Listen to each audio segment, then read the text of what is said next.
suis professeur de français et j'ai commencé, mes débuts c'était vraiment l'école classique.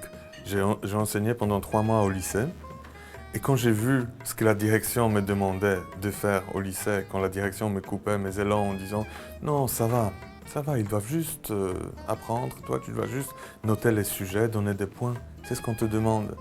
Je me suis dit, j'ai envie de faire une autre chose, ça veut dire, c'est ma vie professionnelle qui est en jeu là maintenant. Si tous les profs sont comme ça, les élèves vont complètement se détourner de la langue française. Et finalement, notre métier va disparaître parce qu'ils vont dire le français, il n'y a aucun intérêt, les profs ne sont pas motivés. Je dis, je vais essayer de les motiver, je vais essayer de courir toute la Pologne avec cette idée, venez faire du théâtre avec nous, vous allez voir, ça sera jouissif, la langue française, ça va vous donner, ça peut vous apporter beaucoup au niveau culturel, au niveau linguistique, et voilà. C'est cette motivation de me dire, si ça continue comme ça, on va vraiment perdre cette histoire aussi de la langue française en Pologne. La Pologne était très francophone. Maintenant, ça commence à baisser.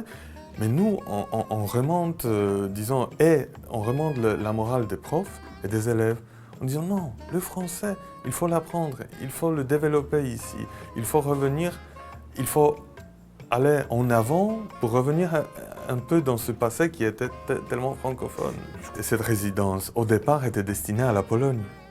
Mais on s'est très vite rendu compte que ça peut être dans n'importe quel pays où la langue française est enseignée. Parce que on s'est rendu compte en lisant déjà les textes que les textes ne parlent pas de la Pologne. Il y a quelques notions, mais ces notions peuvent être corrigées par des profs du pays. Et avec l'Institut français en Pologne, on a ce projet de la diffusion vraiment dans le monde entier des pièces en disant vous cherchez des pièces pour la jeunesse qui parle du monde aujourd'hui, nous on les a. On a inventé ça en Pologne, mais c'est applicable dans le monde entier. Et on a déjà des réponses. On était en Albanie, on a des demandes des États-Unis, du Hong Kong, des pays de l'Est, mais aussi des pays francophones. Il y a des profs de Belgique, de Suisse qui nous appellent en disant « Oui, vous avez écrit ça pour les non-francophones, mais ça passe aussi pour les francophones. Et le format est génial, 10 pages, 10 comédiens, c'est 20 minutes pour un groupe de 10 personnes. C'est ce qu'on a en atelier chez nous. Est-ce qu'on peut les utiliser ?» Voilà.